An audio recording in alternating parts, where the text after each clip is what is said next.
Namaskar. Welcome to my channel Astro Tutorial.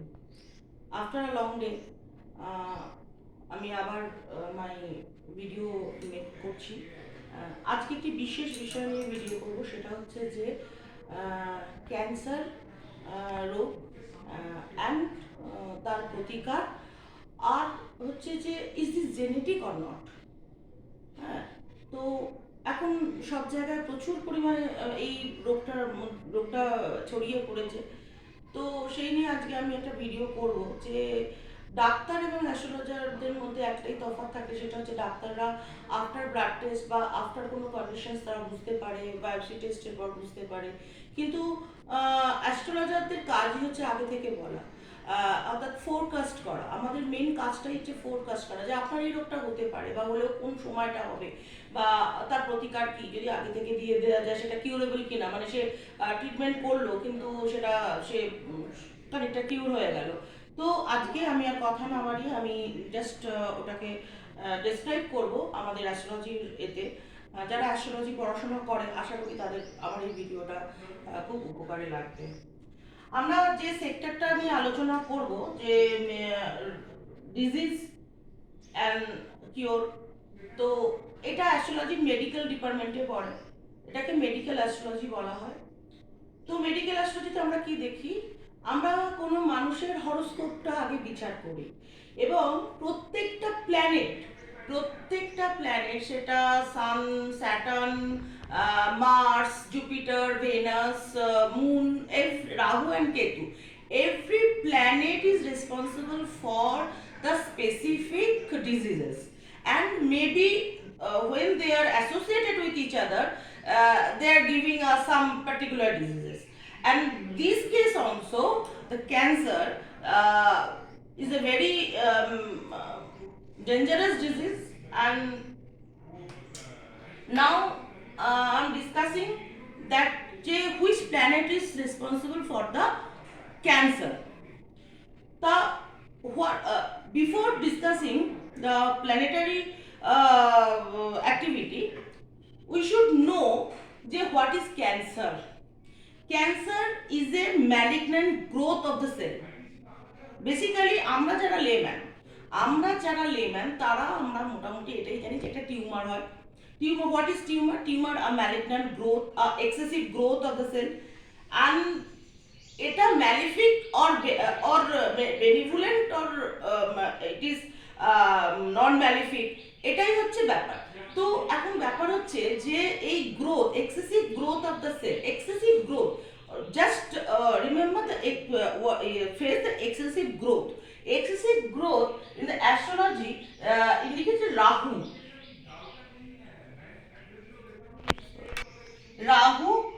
Rahu is only responsible for the malefic growth. None other planet is responsible. Remember, none other planet is responsible for the malefic growth. Acha. Then cell. আমাদের বডিতে, in our body, cell is constituted by carbon and water. The the Saturn represented carbon. The planet, the sorry, the Saturn represent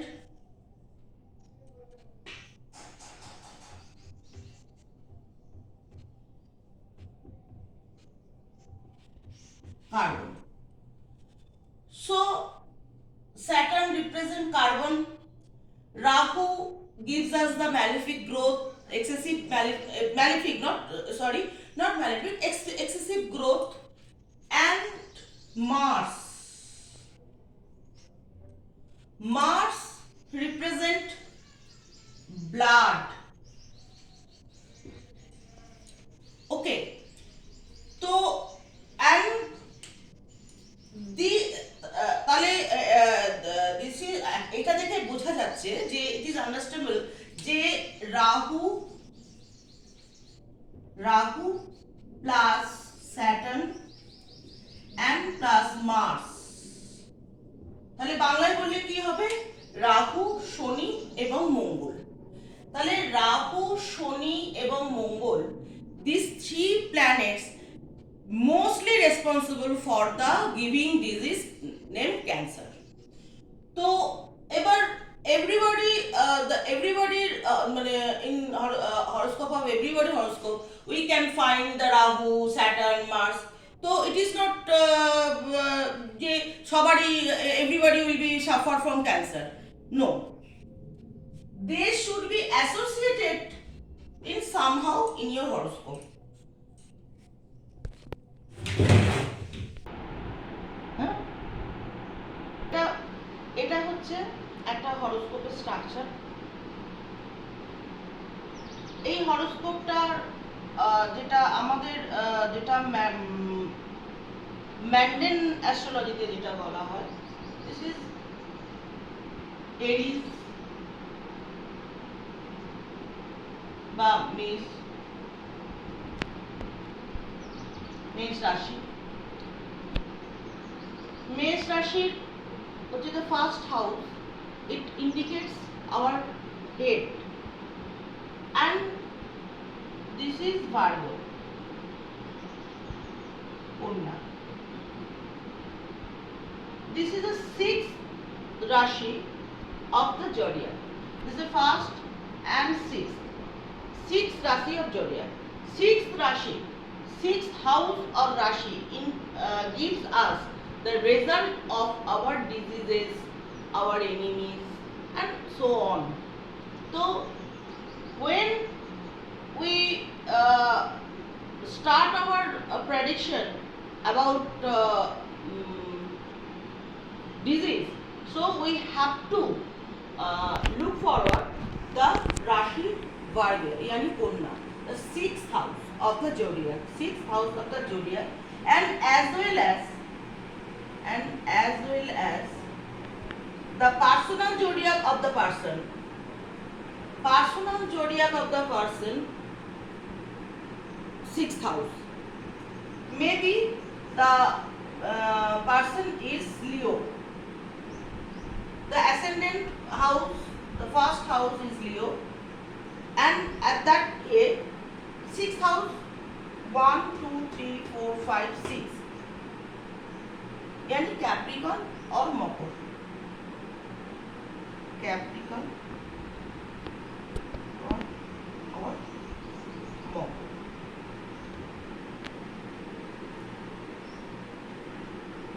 Then we have to consider the eighth house. Eighth house yani death. তো যে লোকটার আমরা বিচার করছি তার এই অসুখটা থেকে মৃত্যু হবে কি হবে না, সে হসপিটালাইজড হবে কি হবে না, এভরিথিং আমরা বিচার করব, মোটামুটি বিচার করব। Eighth house,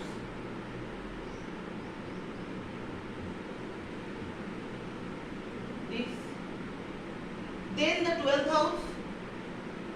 12th house indicates the hospitalization. So এই হাউসগুলোকে আমরা বিচার করব। কিভাবে বিচার করব? এই হাউসের first of all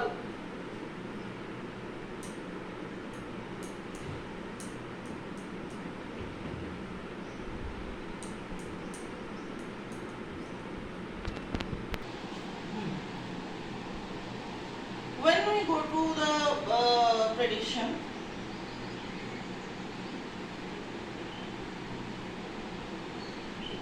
we have to focus the first house. We have to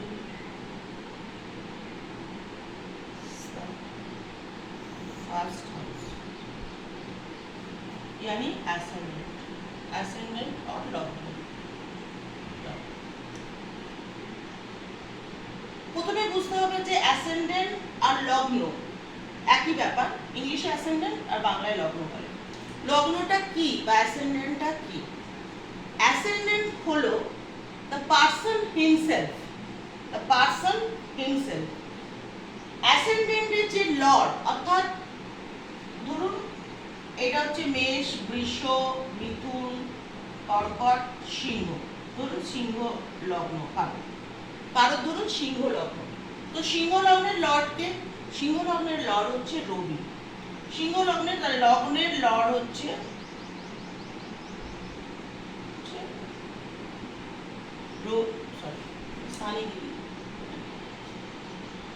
সান। এই সান মানে রবি, সে কিভাবে রয়েছে হরোস্কোপে? সে কি ডিফিটেড, সে কি উইক, সে কি কোনো অন্য কোনো ম্যালিফিক বা বাজে গ্রহ দ্বারা অ্যাফেক্টেড? তাহলে সেখানে বোঝা যাবে যে, কিংবা এই লগ্নে কোনো ম্যালিফিক গ্রহ বসে আছে, লগ্নে কোনো ম্যালিফিক গ্রহ যদি বসে থাকে তাহলে লগ্ন ভাবটাকে দুর্বল করে দিচ্ছে। তাহলে সেটা তখন বোঝা যাবে যে মানুষটা ভেতর থেকে কিন্তু দুর্বল। অর্থাৎ ইংলিশে আমরা যাকে আজকাল একটা শব্দ খুব চালু হয়েছে করোনার বাজারে, সেটা হচ্ছে ইমিউনিটি। ইমিউনিটি, যে সে বেসিক ইমিউনিটি নিয়ে যে যখন সে জন্মেছে, সেই ইমিউনিটি সিস্টেমটাই তার দুর্বল। অর্থাৎ সে হয়তো তার যার ভেতর থেকে ইমিউনিটি দুর্বল, সে মেবি কোনো না কোনো সময় যে কোনো রোগে আক্রান্ত হতে পারে, সেটা কোনো বড় কথা না, কিন্তু এই ক্যান্সার নামক রোগটার আক্রান্ত হওয়ার সম্ভাবনা তার অনেক পার্সেন্ট বেড়ে গেল। আমি বলছি না যে হবেই, কিন্তু বেড়ে গেল। আচ্ছা, তাহলে আমাদের প্রথমে বিচার কি করতে হবে? আমাদের প্রথমে বিচার করতে হবে যে এই লগ্নপতি বা লগ্নের লর্ড সে কিভাবে রয়েছে, লগ্নে কোনো বাজে গ্রহ রয়েছে কিনা, এবং লগ্নপতি নিজে স্ট্রং না স্ট্রং নয়, that is the main point. এত কিছু জানা দরকার নেই, স্ট্রং না স্ট্রং নয়, নাম্বার 1। নাম্বার 2, এটা হচ্ছে নাম্বার 1। অ্যান্ড নাম্বার 2, যেটা আমি আগেই বলেছি যে আমি এখানে ক্যান্সার নিয়ে ডিসকাস করছি। তো ক্যান্সারের মেন যেটা গ্রহ সেটা হচ্ছে রাহু। রাহুর কিন্তু কোনোভাবে কোনো না কোনোভাবে যোগাযোগ থাকতেই হবে, ঠিক আছে? রাহুর যোগাযোগ থাকতে হবে, রাহুর যোগাযোগ ছাড়া এই রোগটা হয় না। তাহলে সেখানে তার লগ্নপতি কোনোভাবে রাহু দ্বারা অ্যাফেক্টেড কিনা, মেবি ধরুন এর যে লগ্নপতির স্থান আমি আগেই বললাম, সে হবে ধরুন বসে আছে 1 2 3 4 5 6 এখানে, এখানে রাহু, বুঝলে গেল? তাহলে কোথায় বসে? আগেই বলেছি যে আমাদের 6th হাউস থেকে আমাদের রোগের বিচার করা হয়। তাহলে যদি তার লগ্নপতি 6th হাউসে বসে রাহু যুক্ত হয়ে বসে রইল, আর ধরুন ঠিক মঙ্গলটা 1 2 3 এইখানে রয়েছে, মঙ্গল তার 4th দৃষ্টিতে, 4th অ্যাসপেক্ট, এটাকে অ্যাসপেক্ট বলি, অ্যাসপেক্টে এটাকে দেখছে, মানে দৃষ্টি দিচ্ছে, ওকে? এবং দেখা গেল কে কোথায় বসে আছে? দেখুন 6th হাউসে বসে আছে। তার লর্ডকে, তার লর্ড হচ্ছে স্যাটার্ন। তার মানে স্যাটার্ন যেখানেই বসে থাকুক না কেন, স্যাটার্নের একটা অ্যাফিলিয়েশন কিন্তু সে পাবে, কারণ সে বসে আছে কিন্তু স্যাটার্নের লর্ডে, ঠিক আছে? তাহলে এখানে কিন্তু এই যে হরোস্কোপটা, এই হরোস্কোপে কিন্তু আমরা বলতেই পারি যে এই হরোস্কোপটাতে আমরা বলতেই পারি এই লোকটার কোথাও হলে 80 to 90% চান্স টু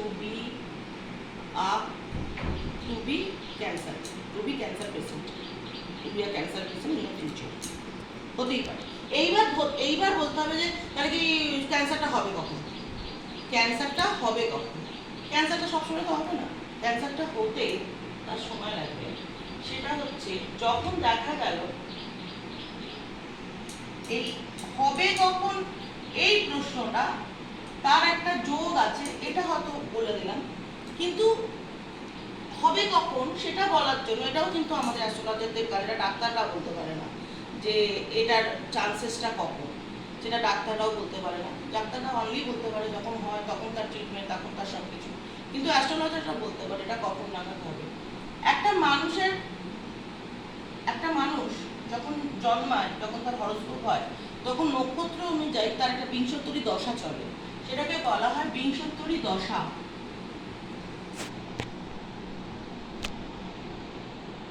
বিংশোত্তরী দশাকাল, বিংশোত্তরী দশাকাল চলে। এই বিংশোত্তরী দশায় কোনো জায়গায় যদি ভদ্রলোক বা ভদ্রমহিলা সে যদি রাহু দশা পায়, রাহু দশা পায়, ধরুন আমি যে ছকটা বিচার করছিলাম সেটা হচ্ছে ধরুন তার সিংহ লগ্ন হচ্ছে, সিংহ লগ্নের সে হচ্ছে তার লগ্নপতি রবি, ধরুন রবির দশা পায়, মঙ্গলের দশা পায় বা শনির দশা পায়, অথবা এইগুলোর অন্তর্দশা পায়। ধরুন মেন দশা চলছে অন্য কোনো, ধরুন চলছে শনির দশা, শনির দশা চলছে, মেন দশা is going on, the main দশা is going on শনি স্যাটার্নের, তার সাথে অন্তর্দশা তো অ্যাসোসিয়েটেড দশা যদি রাহু আসে, শনি প্লাস রাহু, তার সাথে অ্যাসোসিয়েটেড প্রত্যন্ত দশা মেবি মঙ্গল, আপনার এই দশার রোগ ধরা পড়বে। সেই দশাকালটা কত কাল থেকে কত টাইম, কত মাস থেকে কত বছর থেকে কত মাস, সেটা আমরা ক্যালকুলেট করি, সেই দশায় আপনার কিন্তু রোগ ধরা পড়বে এবং পড়তে বাধ্য। ওকে, তাহলে আশা করি আপনারা মোটামুটি ব্যাপারটা বুঝতে পেরেছেন, এবং আমি পরবর্তীকালের ভিডিওতে এই রোগটা হওয়ার আগে যেহেতু আমাদের বলার কাজ আমরা বলবো এবং বলিও, এবং সেটা কিওর কিভাবে করা যায়, কিওর কিভাবে করব, কিংবা কিওর ঠিক নয় প্রোটেকশনটা কিভাবে দেবো, সেটা নিয়ে আমি একটা আলোচনা করব, নেক্সট একটা ভিডিও করব, সেটা নিয়ে আলোচনা করব। আমি এই ভিডিওটা শেষ করবার আগে, বিফোর ফিনিশিং দিস ভিডিও, আমি আবার পয়েন্টগুলোকে একটু বলে নিচ্ছি। এক হচ্ছে যে আমাদের যখন আমরা হরোস্কোপ বিচার করব, তার কি রোগ হচ্ছে, আমাদের কাছে যখন ক্লায়েন্ট আসে যে ম্যাডাম আমার কি হতে পারে, আমার কি রোগ হতে, কিংবা আমরা হরোস্কোপ তৈরিই করছি, সেখানে আমরা লিখি যে আপনার এই রোগ হতে পারে, ওই রোগ হতে পারে, সেটা কিভাবে বিচার করবো? প্রথমত অ্যাসেন্ডেন্ট অর্থাৎ লগ্নের যে গ্রহ সেটা কতটা উইক অর স্ট্রং, সে কোন গ্রহগুলো তারা অ্যাসোসিয়েটেড, সে যদি রাহু মঙ্গল শনি এদের দ্বারা কোনোভাবে অ্যাসোসিয়েটেড থাকে, সেখানে এই ক্যান্সার নামক রোগটা হতে পারে। আমাদের ন্যাচারাল জোডাইকের যে 6th house, 8th house and 12th house যদি ম্যালেফিক গ্রহ দ্বারা অ্যাফেক্টেড থাকে, অ্যাজ ওয়েল অ্যাজ আমাদের পার্সোনাল হরোস্কোপের যে হাউসগুলো same house, same 6, 8 and 12 and first 1, 6, 8 and 12 this house যদি অ্যাফেক্টেড থাকে কোনো ম্যালেফিক গ্রহ দ্বারা, যেমন শনি, রাহু, কেতু, মঙ্গল দ্বারা অ্যাফেক্টেড থাকে, তাহলে আমরা বলতে পারি যে এই রোগগুলো হওয়ার সম্ভাবনা আছে। আর রোগটা কখন হবে, তখন বলতে পারি যে কোন গ্রহের দশা চলছে, কোন তার আন্ডারে কোন গ্রহের অন্তর্দশা চলছে, অ্যাজ ওয়েল অ্যাজ তার অন্তর্দশার এবং প্রত্যন্ত দশা, মানে তিনটে দশা, একটা হচ্ছে মেন দশা, অন্তর্দশা অ্যান্ড প্রত্যন্ত দশা, এই দশাগুলো চলছে এবং এই দশাগুলো পিরিয়ডিক্যালি ভাগ থাকে, সেটা এখানে বিচার করা যাবে না, পার্টিকুলার কারো হরোস্কোপ নিয়ে আমি বিচার করে দেবো যে এই দশাটা এইভাবে চলছে, এই দশাটা এত মাস চলবে, এত বছর এত মাস চলবে, সেইভাবে তার গ্রহের ভোগকাল অনুযায়ী সেই তার রোগটাকেও সেই সময় ধরা পড়বে এবং তার চিকিৎসা চলবে, বা তার মরণ বাঁচন যাই বলুন না কেন সেই সময়টার মধ্যে কিন্তু নির্ধারিত থাকবে। আশা করি আমি যতটা পেরেছি বোঝাতে চেষ্টা করেছি, এবং আমি বললাম যে পরবর্তীকালের ভিডিওতে আনবো যে এটাকে কীভাবে অ্যাস্ট্রোলজিক্যালি প্রেডিকশন করে কিওর করা যায় বা কিওর করার রাস্তা দেওয়া যায়। অনেক রকম সিস্টেম আছে যেগুলো করলে, যে সমস্ত পুজো মন্ত্র পাঠ স্টোন আছে, যারা বিশ্বাস করেন না তাদের আমি বাড়তি কথা বলে সেসব তর্ক বাড়াবো না, কিন্তু যারা বিশ্বাস করেন, আমার প্রচুর অগণিত ক্লায়েন্ট আছেন যারা কিন্তু অনেকভাবেই উপকৃত হয়েছেন বা হচ্ছে আমার মাতারার কৃপায়, কারণ মাতারার অশেষ কৃপায় আমার ক্লায়েন্টরা যথেষ্টভাবেই উপকার পাচ্ছেন, কোনো অসুবিধে নেই। আমি আর যদি আমার ভিডিওটা ভালো লাগে আপনারা সাবস্ক্রাইব করবেন, এবং আপনারা কি জানতে চান, পরবর্তীকালে কি দেখতে চান, কার উপরে ভিডিও দেখতে চান আমাকে বলবেন, আমি সময় করে আশা করি নিশ্চয়ই ভিডিও আপলোড করে দিতে পারবো। আর সাবস্ক্রাইব বেলটা একটু টিপে দেবেন, তাতে যদি নতুন ভিডিও আমি আপলোড করি আপনাদের কাছে নোটিফিকেশান চলে যাবে। আর যদি ভালোবাসা দেবেন তাতে আমি নতুন নতুন ভিডিও করার অনুপ্রেরণা পাই। নমস্কার, এবং আমার যিনি পরিচিত মানুষ আজ ক্যান্সারে আক্রান্ত তার নিরোগ কামনা করে আমি এই ভিডিওটাই শেষ করছি।